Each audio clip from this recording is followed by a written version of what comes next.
Assalamualaikum warahmatullahi wabarakatuh.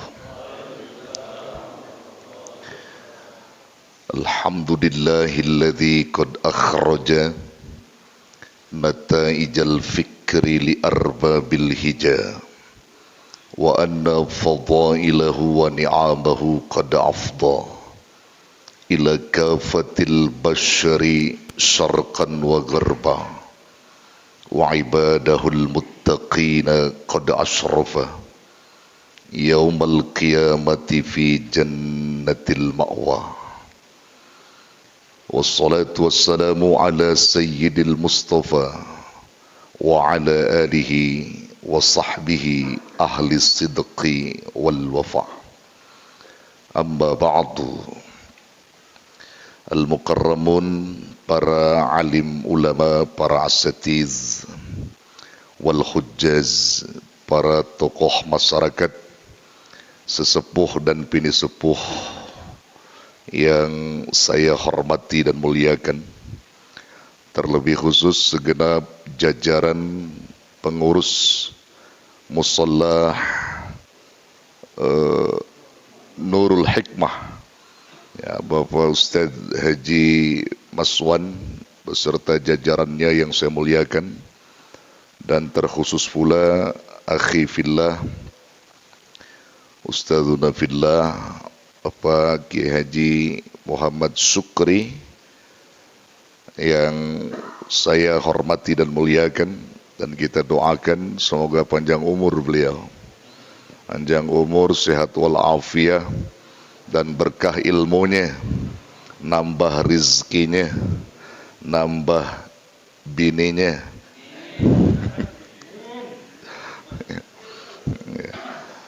Ustaz Sukri artinya mah aminnya gede banget itu. Tuh, alhamdulillah. Ya, dan semua jamaah yang hadir di malam ini, yang insya Allah semua dicintai, diridhoi, diberkahi Allah. Kita bersyukur kepada Allah Rabbul Jalil. Malam ini malam di mana kita peringati sosok manusia agung, manusia yang tidak akan pernah bisa diukir dengan kata-kata, manusia yang amat sangat memiliki keluhuran budi pekerti yang agung, manusia yang murah senyum, manusia yang ahli sedekah, manusia yang berjiwa kepemimpinan, yang amat sangat amanah dan berlaku adil serta cinta dan sayang kepada umatnya, yaitu baginda Rasulullah Muhammad sallallahu alaihi wasallam. Kita adakan malam ini nabinya nabi besar, tapi katanya acara maulidnya kecil-kecilan. Keliru tuh yang begitu. Ini maulid nabinya nabi besar, maulidnya kudu begitu mestinya. Ya, maulidnya nabi besar, maka acaranya juga kudu besar. Tapi dimaklumin musolah kita lagi renovasi. Ini juga termasuk besar insya Allah. Ya, insya Allah besar. Ya, besar rizkinya antum semua. Jadi musola kita lagi renovasi dan juga lagi masa COVID gitu. Tapi ini juga saya akan mengatakan ini maulid besar. Maulid besar. Kalau antum tuh datang ke tempat ini, satu orang itu membawa 1000 malaikat. Satu orang. Ini ada berapa orang? Wah, hitung aja kagak bisa. Kalau di ini penuh ini ya, makanya maulid besar gitu ya. Ini lagi yang kita adakan dan kita peringati, nabinya nabi besar, bukan nabi kecil, bukan. Nabi besar. Maka niat dan tujuan kita insya Allah, apa yang kita inginkan dan kita niatkan datang ke tempat ini tidak lain untuk mengharapkan ridha dan kasih sayang Allah serta mendapatkan ilmu-ilmu Allah. Karena kalau mengukur kepada nafsu seseorang, manusia tidak akan pernah mampu duduk berlama-lama di majlis Rasul. Ini kalau ukurannya nafsu. Tapi kalau barometernya iman, insya Allah orang yang duduk di majlis ilmu sampai pagi juga dia kuat. Kalau barometernya iman. Saya tanya antum, kuat sampai pagi? Gua yang kagak kuat. Saudara, ya. Kalau barometernya iman, kuat antum. Kenapa? Karena iman itu adalah sesuatu yang tumbuh dalam hati setiap insan yang muslim, yang diberikan oleh Allah untuk membawa sesuatu kebaikan dan membetahkan diri di dalam melaksanakan kebaikan. Itu iman. Makanya di dalam kitab-kitab salafus saleh, bahkan di dalam keterangan hadis, ada dua kenikmatan agung yang diberikan kepada manusia yang tidak bisa dikalahkan kenikmatan itu dengan nikmat apapun. Adalah nikmat iman wal Islam. Maka dalam klasifikasinya itu disebutkan apa? An-ni'amul a'zam. Dua nikmat itu disebut nikmat yang paling agung, yang paling besar. Kalau udah kata a'zam itu udah nggak ada lagi yang paling besar lagi. Nikmat iman Islam. Di bawah nikmat iman Islam itu ada lagi tuh nikmat sehat wal afiat. Itu di bawah tuh. Ada lagi tuh di bawah nikmat sehat wal afiat itu nikmat harta, kekayaan, diberikan barokah, rizki, kaya, itu di bawah nikmat sehat. Ada lagi di bawah nikmat di bawah harta itu ada lagi nikmat amanah, kedudukan dan jabatan. Itu suatu kenikmatan juga diberi sama Allah. Amanah. Derajatnya paling rendah. Ya, nikmat kedudukan itu derajatnya paling rendah. Tinggi mana? Sama iman Islam. Tinggi Islam, iman dan Islam. Namun iman Islam ini yang paling tinggi jarang dicari sama orang, tapi justru orang memburunya nikmat yang paling bawah, pada berlomba-lomba. Coba aja jadi pemilihan RT RW, iya, pengen jadi pemimpin, belum lagi nanti DPR, belum lagi nanti, wah luar biasa. Nikmatnya rendah itu, tapi dicari banyak orang. Tapi orang-orang yang benar-benar cinta sama Rasulullah Sallallahu Alaihi Wasallam, dia cinta kepada Allah, yang dia buru itu dua nikmat itu, nikmat iman dan Islam. Karena ketika kedua nikmat iman Islam ini sudah terikat dalam kolbu mereka, di saat mereka diberikan nikmat sehat wal afiat, insya Allah sehat wal afiatnya itu akan membawa barokah dalam hidup dia, karena kesehatannya digunakan untuk bangkit taat kepada Allah. Dan kalau sudah sehat dia taat kepada Allah, iman Islamnya kuat, di saat dia diberikan harta kekayaan oleh Allah, maka harta yang dimilikinya tidak menyebabkan mereka kikir. Mereka selalu mendermakan harta itu di jalan Allah, karena iman Islam yang menuntun ke arah itu. Nah, ini bangun musola begini mah kecil sama orang nikmat iman Islam. Betul? Hei, nah, kecil bangun musola begini. Kalau antum udah pada punya nikmat iman Islam, duit ada, antum dahulukan musola. Peribahasa buat beli rokok nggak jadi, beli rokok buat musola dulu. Tuh kalau orang punya nikmat iman Islam, bisa begitu. Emang orang kalau disuruh bicara harta pada diem semua sih, gue bingung. Iya, pada diem semua. Kalau orang bicara harta, sedekah, pada diem tuh, takut banget diambil pada lu ya. Saudara yang dirahmati Allah, nih nikmat iman Islam. Iman Islam terikat dalam kolbu, sehat, diberi kekayaan, diberi, dan satu saat dijadikan amanah oleh Allah, diberikan amanah kedudukan oleh Allah. Katakan dia menjadi pejabat, dia memiliki kedudukan tinggi, udah beriman Islam, sehat, kaya, punya kedudukan, mudah bagi mereka. Karena iman dan Islam yang mendorong para pemimpin-pemimpin itu menjadi pemimpin yang adil dan amanah. Tanpa ada keimanan dan keislaman yang tumbuh dalam kolbu mereka, maka ia akan salah gunakan kepemimpinannya itu. Maka penting saudara, kita hadir di majlis-majlis ilmu, tujuan kita untuk menarik nikmat iman Islam itu. Hadir di maulid itu begitu saudara, supaya nikmat iman Islam kita itu kuat gitu. Orang kalau iman Islamnya udah kuat, mau dia digoyang bagaimana juga nggak akan goyang pak. Kuat dia. Ibarat tumbuh tuh pohonan, tuh akarnya udah menghujam tuh, artinya akarnya benar-benar sudah kuat gitu. Topan, angin, badai segala macam itu mengguncang dia, nggak akan pernah dia bisa tergoyahkan. Kalau iman Islamnya udah kuat gitu. Maka iman Islam itulah nanti, saudara. Kedua nikmat iman Islam itulah yang menghantarkan manusia diberi taufik oleh Allah. Tuh, tanpa ada dua nikmat itu taufik nggak bakal bisa diberi. Tahu taufik ente? Taufik, ada namanya taufik di sini. Ada. Taufik mana taufik? Hah? Nah, makanya bersyukurlah kalau antum punya nama Taufik Muhammad Taufik. Taufik itu luar biasa, saudara. Nikmat iman Islam ini akan yang menghantarkan pemberian taufik dari Allah. Taufik itu mahal, saudara. Maka ulama-ulama menyebutkan mahwa taufik. Apa itu taufik katanya? Taufik itu at-taufik khalqu qudrati ta'ati lil abdi. Itu taufik namanya. Taufik itu adalah kekuatan yang diberikan Allah kepada seorang hamba untuk bangkit taat kepada Allah. Jadi ketika dia diberi kekuatan oleh Allah untuk taat, mau melakukan apa saja yang berbau taat, mudah bagi mereka. Bangun malam gampang, untuk sujud sama Allah, baca Quran gampang, berzikir gampang, sedekah gampang, ya, melakukan kebaikan apapun mudah bagi mereka karena ada taufik. Taufik itulah yang menyingkirkan sifat-sifat ketercelaan kita, saudara.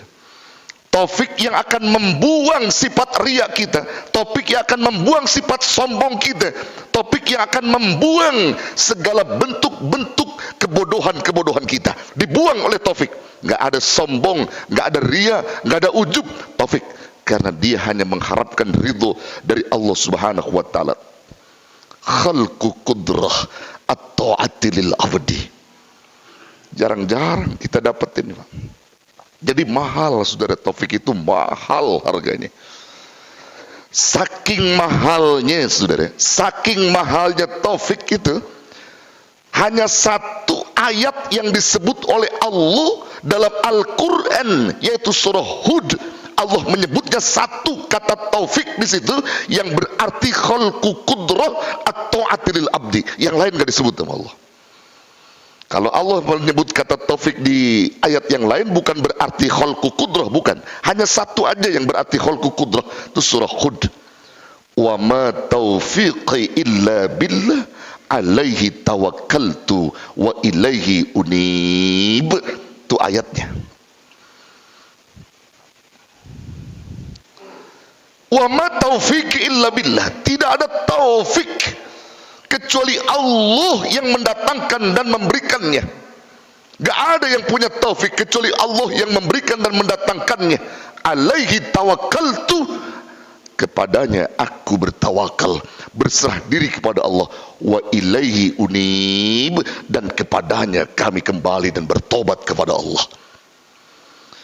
Jadi di saat kita bertawakal, berpasrah diri kepada Allah, maka di situ ada kekuatan yang diberikan oleh Allah. Dan taufik itu mesti dicari, saudara. Taufik itu mesti dipikat, kalau bahasa orang sekarang tuh dipikat, dicari, diusahakan, saudara. Kalau nggak diusahakan kagak dapat taufik itu. Nah, pertanyaannya untuk bisa mendapatkan taufik itu di mana, Kiai? Ulama-ulama kita menyebutkan taufik itu bersebar pada diri orang-orang saleh, pada diri orang-orang alim, dan ada di majlis ilmu. Disitulah taufik. Ketika engkau hadir di majlis itu, terbuka telingamu, terbuka pikiranmu, terbuka hatimu, disampaikan ayat-ayat Allah, Quran dan Sunnah yang akan membuka semua apa yang dulu belum pernah kau dapat, sehingga kau dapat di tempat itu. Maka topik akan mudah terhujam dalam hatimu di saat kamu bisa hadir di majlis ilmu. Tuh, saudara, kalau lagi tidur dapat topik nggak? Agak bisa. Topik itu kudu dicari, saudara, pada orang-orang saleh. Makanya jangan benci orang soleh, saudara. Jangan benci alim ulama. Orang kalau benci alim ulama, benci orang soleh, nggak bakal dapat taufik, saudara. Karena taufik Allah kasihnya ke dia. Itu bakal memancar taufik itu kepada orang yang mendekati dia, yang bisa duduk di majelis ilmu. Ini kan majelis, saudara, disebutkan Nabi, ini majelis raudhah min riyadil jannah. Jangan kira, saudara, majelis kita ini majelis riyadul jannah, taman surga. Nabi yang menyebut. Nabi yang menyebut, saudara. Coba lihat dalam hadis sahih, kata Nabi apa? Idza marartum birriyadil jannah farta'u. Apabila engkau berjalan melewati yang namanya riyadul jannah farta'u, maka kamu mesti mampir, duduk di situ, walaupun sesaat, duduk di situ, karena akan menggugurkan dosamu, mendatangkan ribuan pahala kepadamu, dan akan membuka nikmat-nikmat Allah yang baik untukmu, kata Nabi. Mampir, katanya. Ketika saudara, sahabat-sahabat itu bertanya kepada Rasulullah, wa ma riyadul jannah ya Rasulullah? Apa itu riyadul jannah ya Rasulullah? Emang ada riyadul jannah di dunia ini, Rasul? Itu pertanyaan sahabat. Maka jawab Rasul, qala qilahu dzikri ay majalisil ilm. Ada. Di mana, Rasul? Di tempat dibacakannya ayat-ayat Allah, di tempat disebutkannya, diungkapkannya ilmu-ilmu Allah, di tempat di mana disebutkannya dakwah, di situ, di mana tempat untuk mengajak kebaikan orang, yaitu majlis-majlis ilmu, majlis di mana disebarkannya ilmu-ilmu Allah. Itulah riyadul jannah, kata Rasulullah. Ketika kau duduk di situ, kau akan mendapatkan ribuan pahala, bahkan menggugurkan ribuan dosamu. Malaikat-malaikat menebarkan sayapnya untuk mengampuni dosa-dosamu atas izin Allah, menaungi akan kebaikan kalian. Masya Allah. Coba lihat, saudara, ajaran Rasulullah. Kita jangan ngimpi pengen dapat raudhah min riyadil jannah di alam kubur kita, kalau di dunia, raudhah dunia aja kita nggak pernah kunjungin, saudara. Raudhah dunia kita nggak pernah kunjungin. Ini raudhah dunia nih. Kalau antum pergi haji atau umrah, antum datang tuh ke raudhah min riyadil jannah, dekat makam Nabi itu ada raudhah namanya. Raudhah kedua di sini, di majelis ilmu. Di mana saja disebarkan ilmu Allah, disitulah raudhah. Saudara yang dirahmati Allah. Jadi kalau antum lagi jalan naik motor nih, dengar tuh, oh majelis ilmu, mampir nggak kira-kira? Ayo mampir nggak, saya tanya? Ya, gue lapar perutnya, mampirnya ke warteg ente. Saudara yang dirahmati Allah. Beda kalau orang-orang yang sudah memahami tentang apa taufik itu, bahkan dia tahu betul barokahnya, dia mampir walaupun sesaat gitu. Saya ngajar di mana-mana, saudara. Saya taklim gitu ya. Saya sering lihat orang, ya Allah, saya nggak pernah lihat, nggak tahu itu jamaah saya bukan, ya. Tapi itu orang asing, dia datang naik motor, ya. Terus dia mampir, ikut habis pengajian saya. Saya tanya, antum dari mana? Saya dari sana, dari sana. Kok antum? Wah, saya seneng, Pak. Seneng Kiai, karena pesan guru-guru saya, ya, sayang 1000 sayang kalau kita mendengar ilmu-ilmu Allah dikemukakan, lalu kita mendengar ada kesempatan lalu kita diam. Sayang kesempatan. Saya khawatir belum tentu saya sampai rumah, saya keburu mati. Mending saya mati di tempat ini, wahai Kiai. Masya Allah, itu jawaban yang luar biasa. Itu orang yang ngerti ilmu. Ada nggak jamaah Nurul Burhan yang begitu, Nurul Hikmah? Hah? Ada yang begitu? Ada, bukan nggak ada. Ada, insya Allah ada. Iya. Man, kalau antum duduk di majlis ilmu, buka niatmu, ya, buka niatmu untuk mencapai ridho Allah dan mendapatkan ilmu-ilmu yang nafi, insya Allah. Kalaupun ada di majlis ilmu makanan minuman, itu memang ada berkahnya, saudara. Memang udah diberkahin makanan minuman di majlis ilmu. Kan saya pernah bilang, kalau makan minum di majlis ilmu beda sama makan di warung, beda, saudara. Beda nggak? Beda. Di majelis ilmu antum makan beda. Bedanya di mana? Oh, lu gratis di majelis ilmu. Di majelis ilmu lu gratis makan. Ya, bukan masalah gratis ya saudara. Tapi keberkahan yang ditimbulkan itu, ya keberkahan bukan masalah gratis sebenarnya, keberkahan gitu. Ya keberkahan yang ditimbulkan oleh Allah di majlis itu gitu. Kenapa? Karena majlis-majlis yang didirikan itu, majlis yang ditanamkan ilmu-ilmu Allah di situ, makan dan minuman yang udah dikasih, itu udah ditaburin zikir dan sholawat pastinya, betul? Apalagi tadi udah baca apa? Berjanji ya? Apa surah Al-An'am? Surah Al-An'am ya, berjanji, udah dibacain itu. Karena itu sunnah Nabi, adzibu ta'amakum bizikrillahi wassalah. Taburkan makan minum kalian dengan zikir dan sholawat. Itu sunnah Nabi. Kalau udah ditaburkan berkah, saudara. Jadi jangan sampai kagak dihabisin kalau ada di majlis ilmu. Yang begitu mah jangan pakai diajarin, kiai udah habis duluan ya. Saudara, tuh beda saudara minum. Ada keberkahannya. Keberkahan makanan minuman di majlis ilmu ada, saudara. Makanya jangan kira orang-orang yang bersedekah di majlis ilmu dengan makanan itu akan diganti ya beribu-ribu makanan oleh Allah. Nah, ini ganti saudara. Kalau dia kasih makannya di Raudhah min Riyadil Jannah, beda. Makanya luar biasa kalau di daerah-daerah itu kalau taklim itu mesti makan ya makan gitu. Makan dia makan habis taklim ada makan karena udah tahu di sini ada keberkahan yang diberikan oleh Allah Subhanahu wa taala. Nih taufik saudara, berkat iman Islam yang didatangkan Allah menjemput taufik itu. Kalau nggak ada nikmat iman Islam susah. Nggak ada nikmat iman Islam. Urusan kita bangun malam untuk sujud kepada Allah, kalau taufik ini ada, mudah. Saya suka bilang berkali-kali sama jamaah, ulama ahli makrifat tuh pernah menyebutkan, sebenarnya Allah tuh sayang sama kita. Berbagai cara itu sayang Allah dilimpahkan sama kita. Salah satunya apa?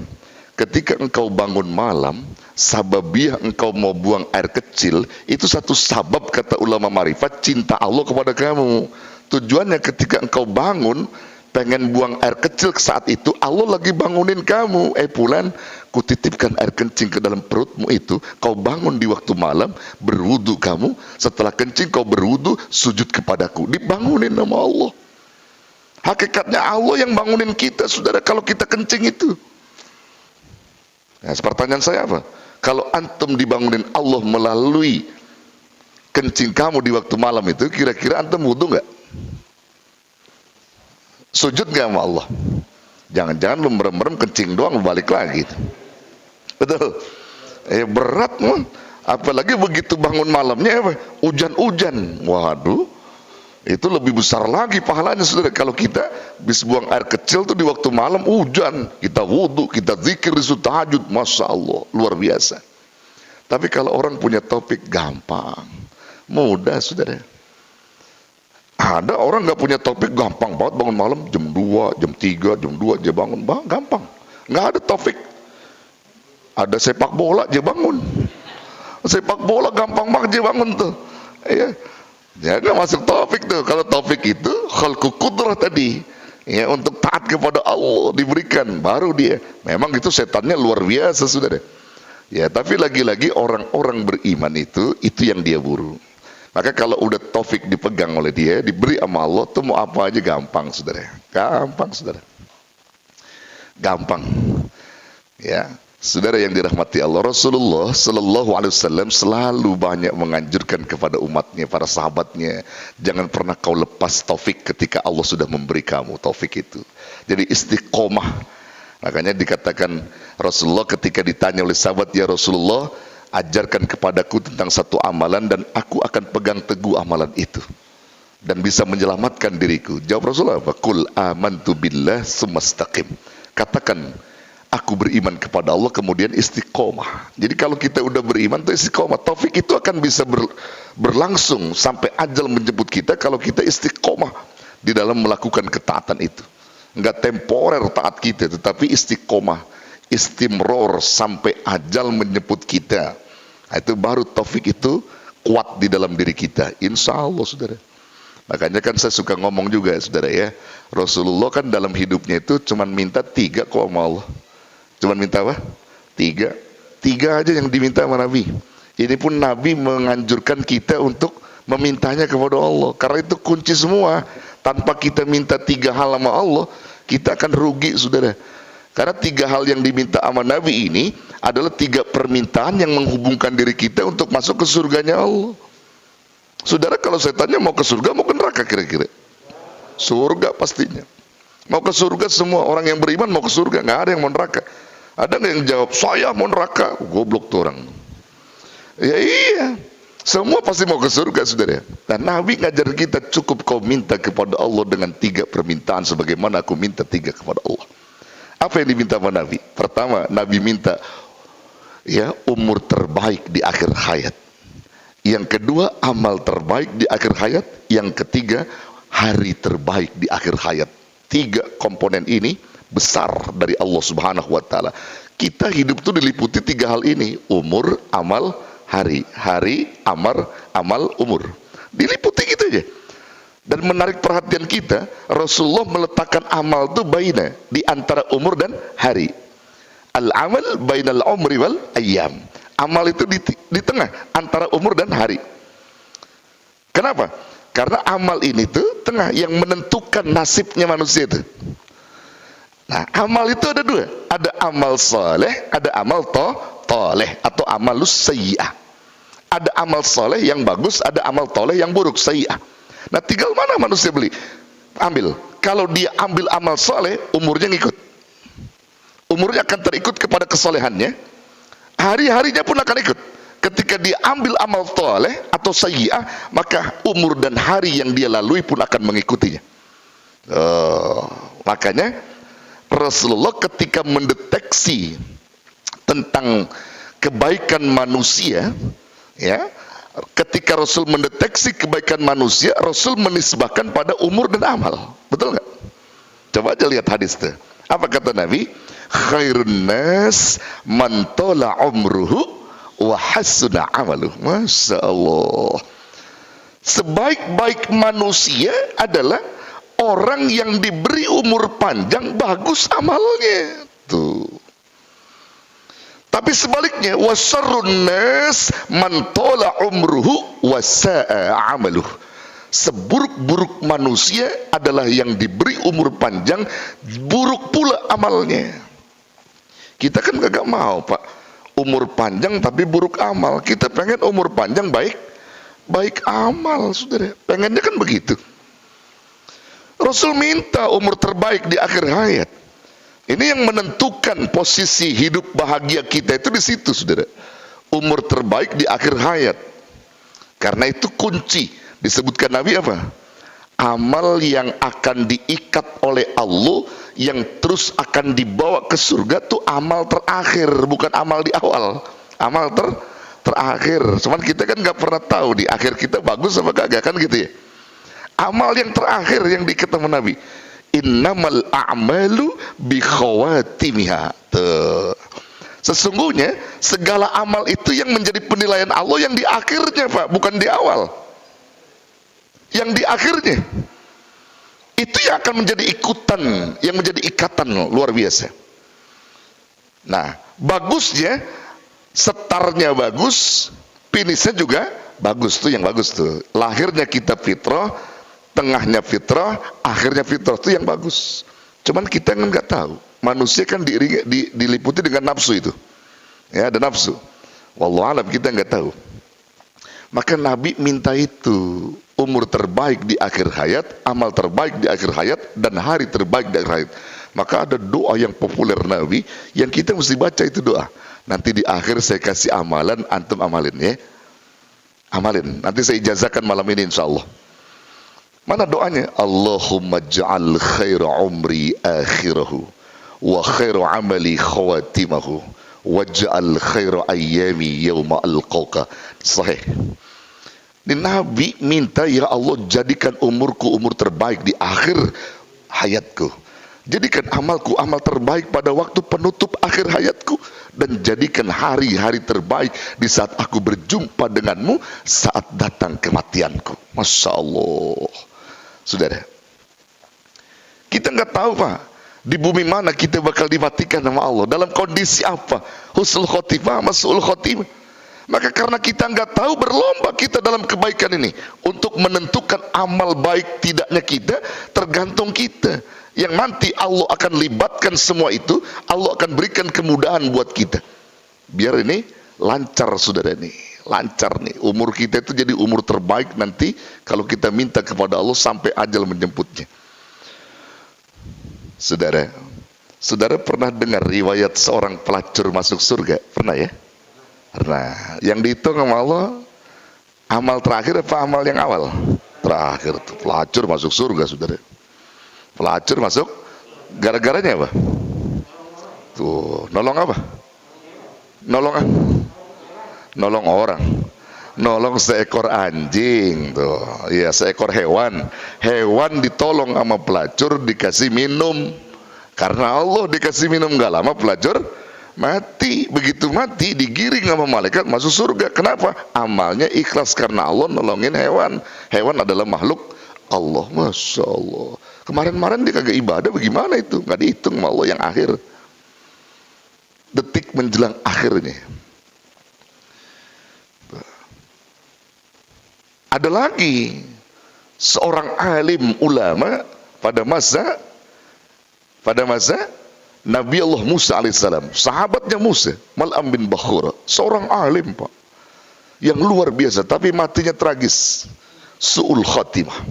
Kenapa? Karena silau dengan dunia, dia lupa segalanya, karena rayuan iblis kepada dia. Mal'am bin Bakhura, seorang alim ulama, sahabat Nabi Musa, saudara. Bagaimana tragisnya beliau? Ketika Fir'aun laknatullah dan bala tentaranya mengejar Musa berada, dia nggak tahu di mana Musa berada. Akhirnya pantauan Fir'aun itu menuju Mal'am, karena dia yang tahu Musa, dia teman dekatnya. Tanya Mal'am. Datang nih kunjungan dia, Fir'aun dan bala tentaranya. Mal'am, kau teman dekat Musa, di mana Musa berada? Kalau kau tunjuki Musa, maka akan kuberikan harta, tahta, wanita, apapun yang kau mau. Akan kuberi harta ini untuk kamu.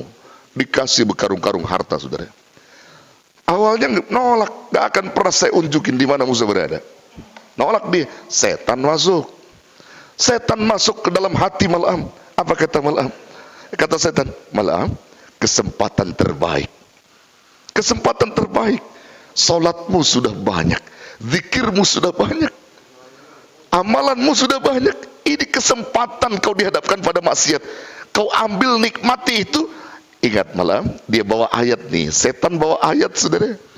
Apa ayatnya? Mal'am, Tuhanmu Allah, innallaha ghafurur rahim. Benar kata setan?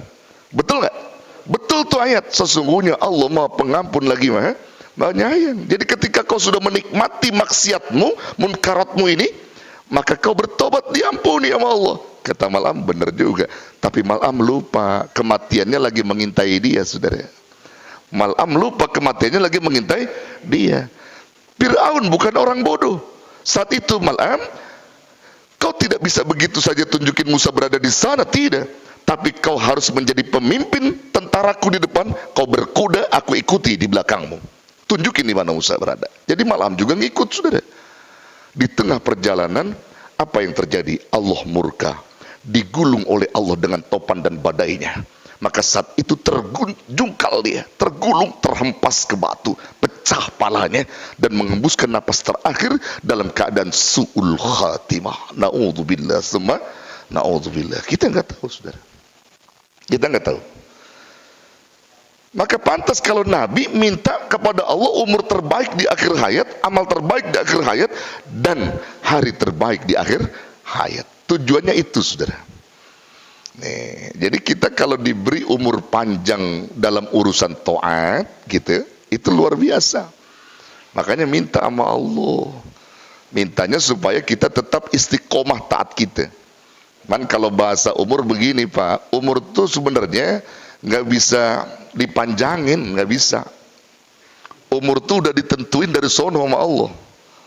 Ya. Jadi kalau ada orang yang bilang panjang umurnya, panjang umur, keliru sebenarnya. Keliru sebenarnya, saudara. Jadi kalau saya mengartikan begini, ini katakan umur nih, seperti tali gitu ya. Nih segini nih umur kita nih, udah ditentuin di Lauhil Mahfuz segini nih. Nah, ketika kita kecil udah start tuh, mulai start tuh. Terus naik. Ini nggak nambah, segini aja. Terus.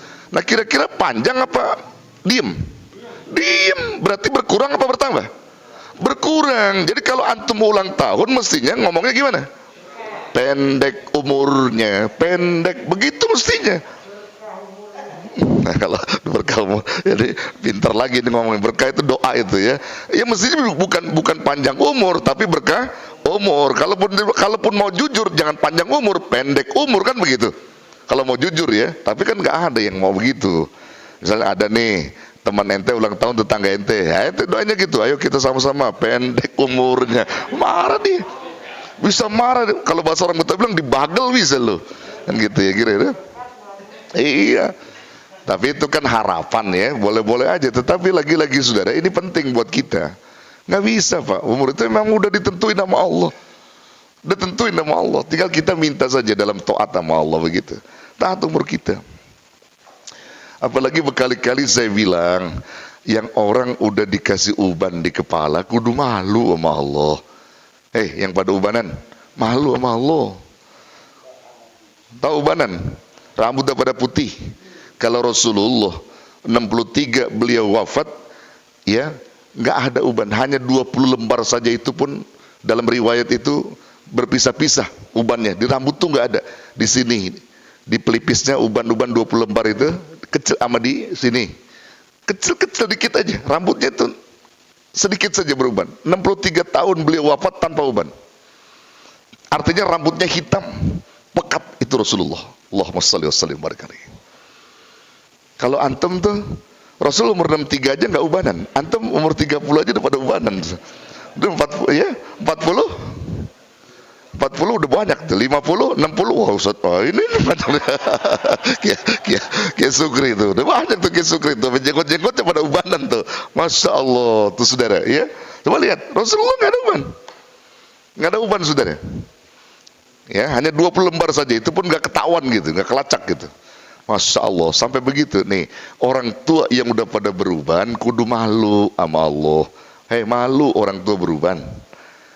Jangan lagi berbuat maksiat. Ini udah ubanan, kerjanya nongkrong aja nongkrong. Main catur, mancing kerjanya. Ada yang begitu? Iya.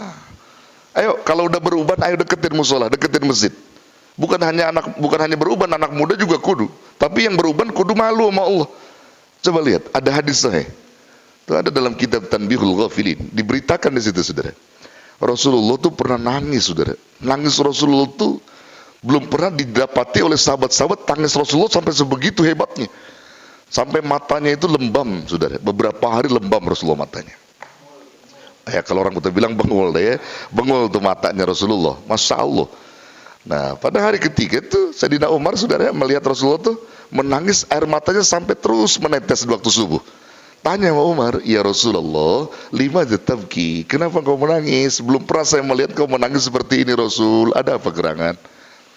Kata Rasul sambil menangis mengatakan, wahai Umar, beberapa hari ini Jibril terus menyampaikan wahyu datang kepadaku, menyampaikan pesan Allah kepadaku. Apa pesannya wahai Rasul?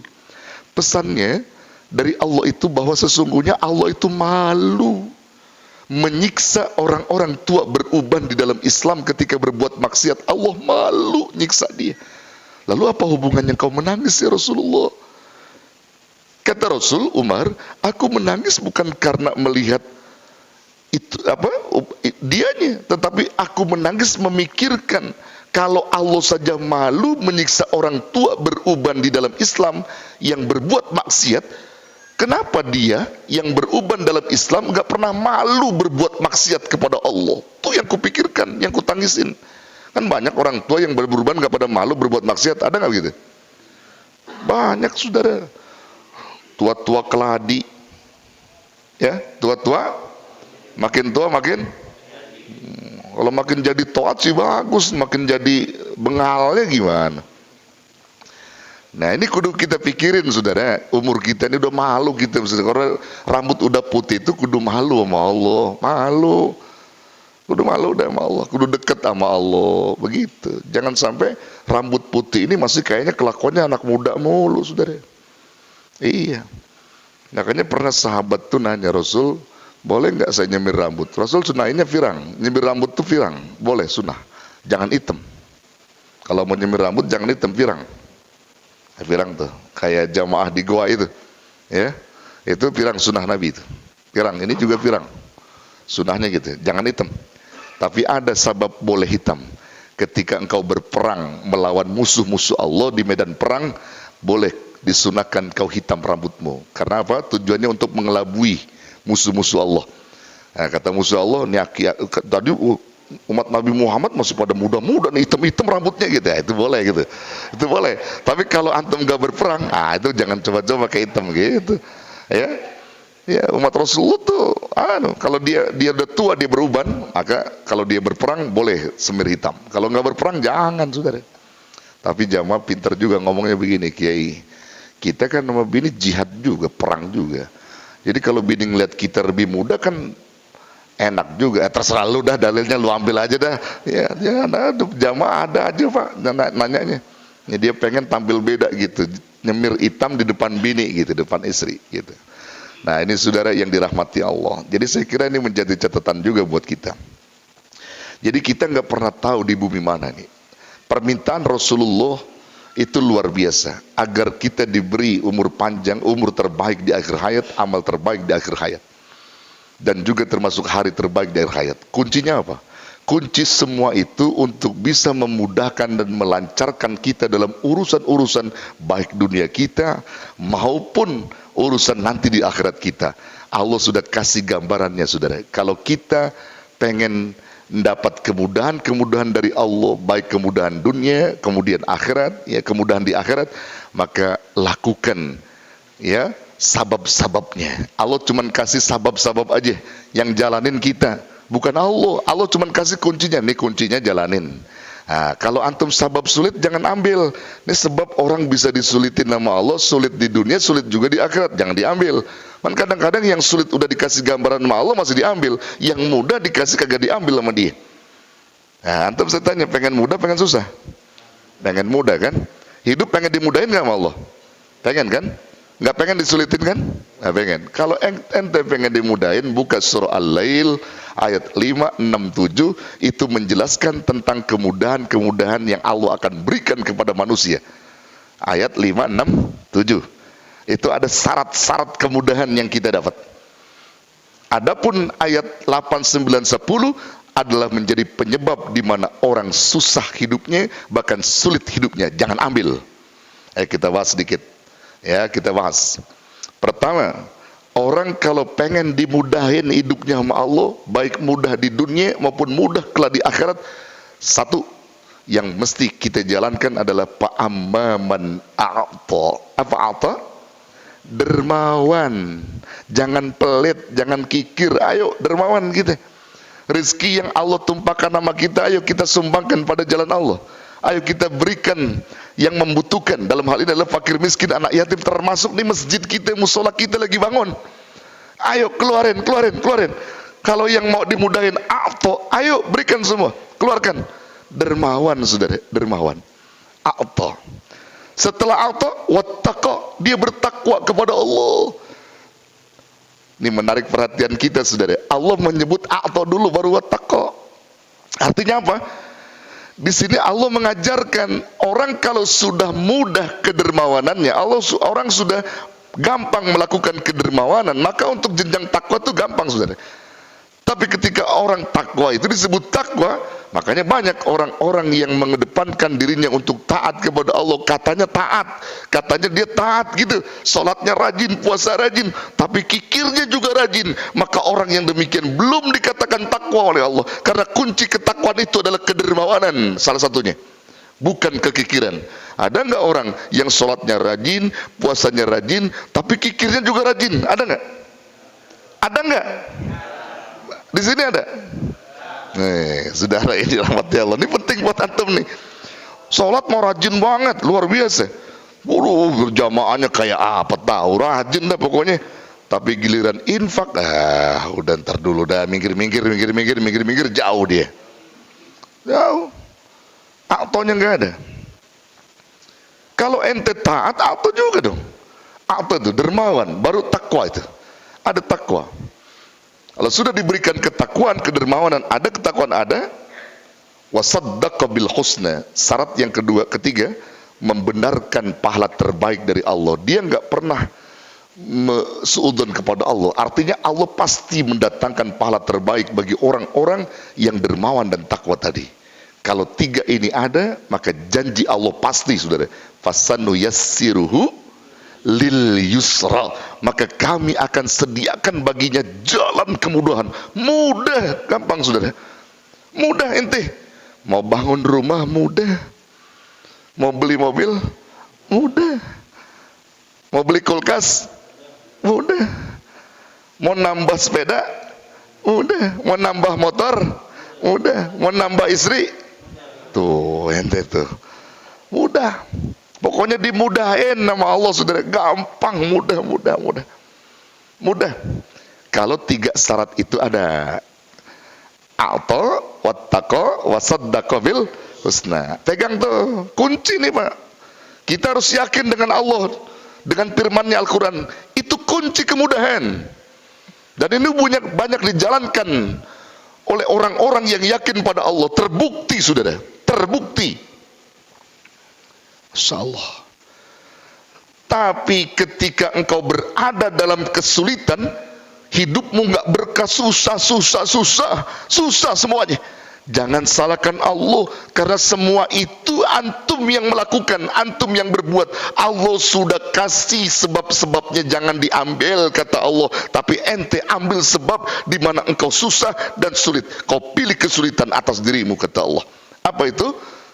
Ayat 8, 9, 10, sebab musabab orang itu disusahin nama Allah karena dia pilih jalan kesusahan. Yang pertama adalah wa ammam bakhila.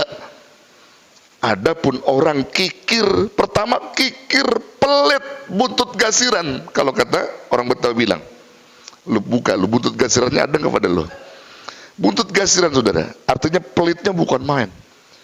Makanya saking pelitnya nih, orang minta dosa aja nggak dikasih sama dia. Saking pelitnya saudara. Masya Allah, tuh orang pelit banget, minta dosa kagak dikasih sama dia. Saudara yang dirahmati Allah, nih jangan pelit, jangan kikir.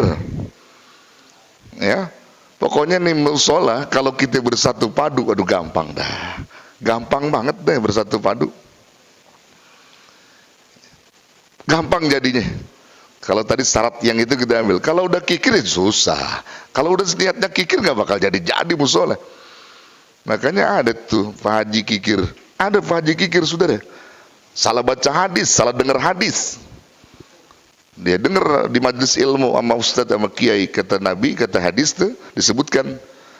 Ustadz lagi jelasin, Bapak, sedekah senyum pun sedekah. At-tabassam li akhika shadaqah. Senyum itu kepada saudaramu adalah sedekah. Jadi senyum intinya sedekah, begitu katanya.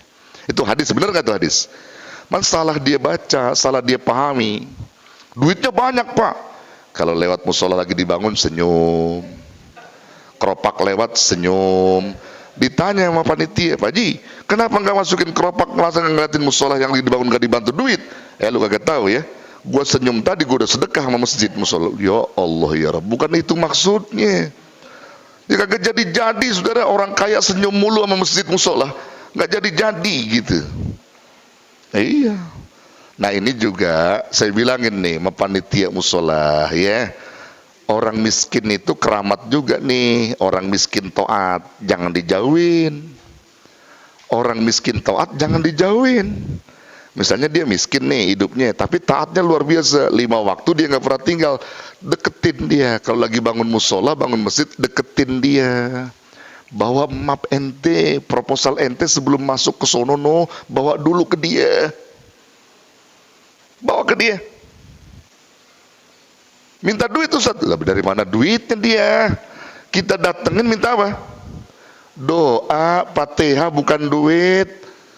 Pak, maaf ya, saya bawa map nih datang ke rumah Bapak, saya panitia musola, lagi bangun, kata Nabi, ad-du'aul fuqara, doanya fakir itu ijabah. Bapak orang fakir yang taat, maka saat ini saya minta sama Bapak doa, bacain Fatihah Pak, proposal saya, begitu mestinya.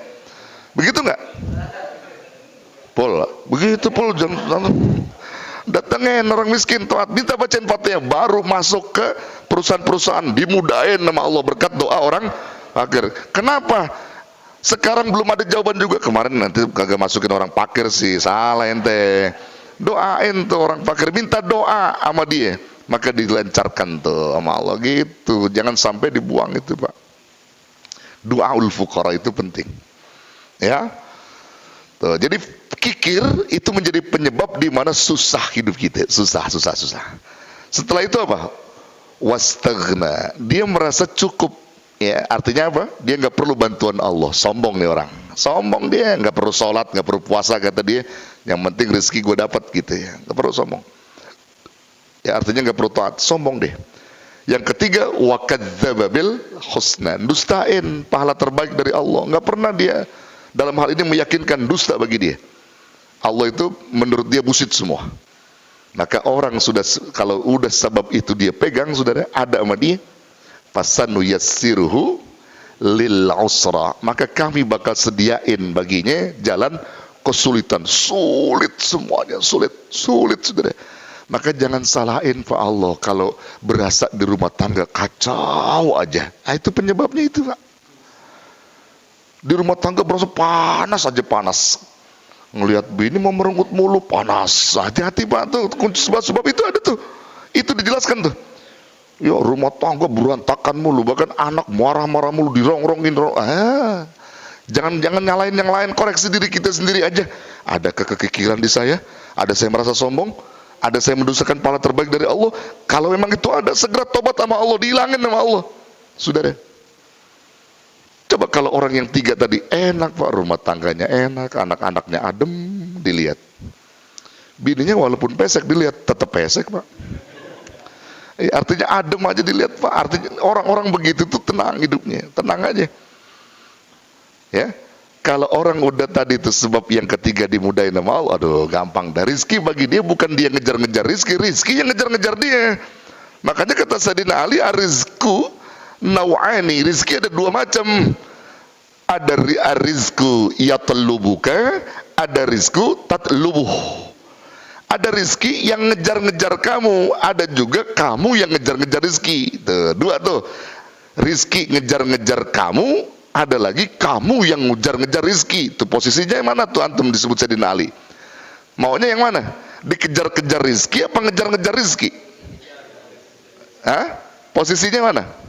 Pengennya kan dikejar-kejar rizki. Pengennya kan begitu. Kalau orang pengen dikejar rizki, sebab tadi tuh. Yang pertama, kalau orang yang ngejar-ngejar rizki capek Pak, pergi pagi pulang malam, capek lah, letih. Memang itu usaha, tapi letih lelah. Tapi kalau orang yang sudah menjalankan tiga syarat tadi, rizki yang ngejar-ngejar dia, dikejar-kejar sama rizki Pak. Di sholat subuh, seduhin kopi sama bini, pisang goreng, ujuk-ujuk tamu datang, assalamualaikum, waalaikumsalam. Kiai, udah 10 tahun gak ketemu sama Kiai. Saya ngejar-ngejar Kiai, tanah kena gusuran. Ya gak banyak sih Kiai, cuma 1000 meter. Cuman saya ingat amalan dari Kiai. Di otak saya terbayang Kiai mulu. Saya datang silaturahim pertama Kiai, mudah-mudahan Kiai sehat. Kedua ada rizki dan Kiai dikit dan itu. Lagi ngopi dibawain rizki saudara.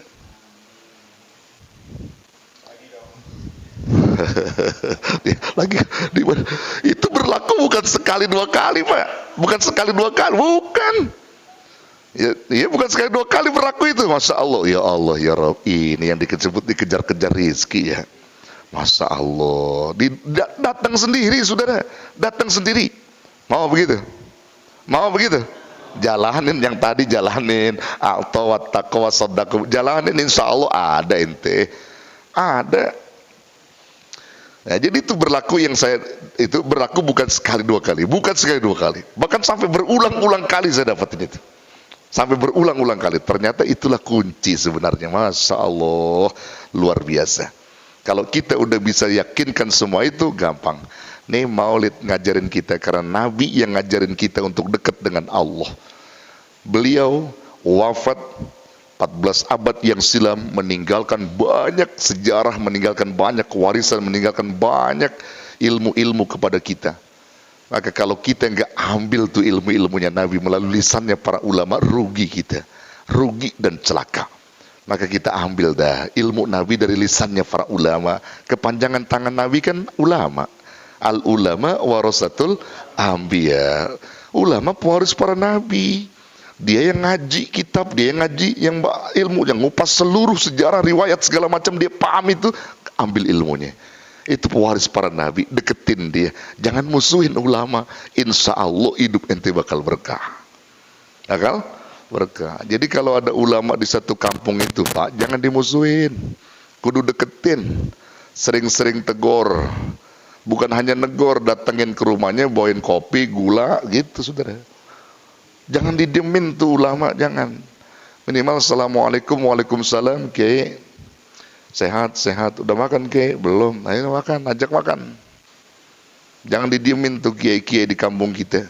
Ini kiai-kiai di kampung kita, saudara, dia yang ngasih ilmu sama kita, yang katakan tiap minggu tuh, kalau bahasa orang betul bilang, ilmunya kita rorodin mulu, saudara. Kita rorodin mulu tuh ilmunya. Yang ngajarin kita dunia akhirat, bukan hanya dunia akhirat juga diajarin sama dia. Maka selagi ada tuh ulama-ulama yang ngajarin ilmu-ilmu Allah, maka beruntung kamu di muka bumi ini ada mereka. Karena dia masih menjadi corong-corong agama. Kalau dia udah diambilin satu-satu sama Allah, mau kemana lagi coba? Ini belum lama ini kan ulama-ulama kita udah dipanggilin sama Allah, betul? Udah dipanggilin sama Allah satu-satu, ya Allah. Ini masih ogah juga duduk di majlis ilmu. Udah hilang tuh satu-satu diambil. Kayak Fahrozi Ishak udah wafat kemarin, ulama Betawi. Ya, banyak ulama-ulama Betawi yang udah diambilin sama Allah. Sedih kita, Pak. Siapa lagi yang mau kita timbulkan dalam hal ini? Kalau kita orang-orang dalam hal ini nggak haus akan ilmu, mau mencari ilmu, kemana kita akan mencari? Kalau ulama-ulama udah diambil semua Allah, itu tanda binasanya satu alam. Ketika orang alim banyak diwafatkan, itu akan tanda bencana alam terjadi gitu. Makanya penting selagi ada di kampung kita Ustadz Kiai yang mau memberikan ilmu-ilmunya, ayo kita penuhi majlis ilmu, kita penuhi tuh tempat-tempat raudhah min riyadil jannah, agar kita mendapatkan keberkahan dari ilmu-ilmunya para ulama, insya Allah. Nah, Bapak sekalian yang dirahmati Allah, saya kira ini yang saya sampaikan kepada antum. Inti poin semua itu yang saya jelaskan tadi. Jadi hidup kita bakal dimudahkan Allah karena sabab 3. Syaratnya 3, pertama dermawan, kedua takwa, dan ketiga membenarkan pahala terbaik. Kalau kita gak pengen susah, jauhkan sebab orang susah pun 3, kikir, kemudian sombong, ya, merasa cukup, dan selalu mendustakan daripada ayat-ayat Allah. Artinya dia nggak butuh bantuan Allah, dia melupakan semua, dia nggak benarkan pahala terbaik dari Allah. Itu akan membuat dia susah. Maka buang itu semua.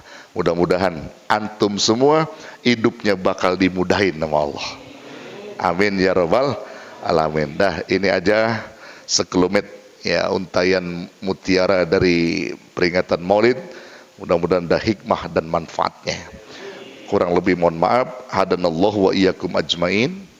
Wallahul muwaffiq ila aqwamit thoriq. Wassalamualaikum warahmatullahi wabarakatuh.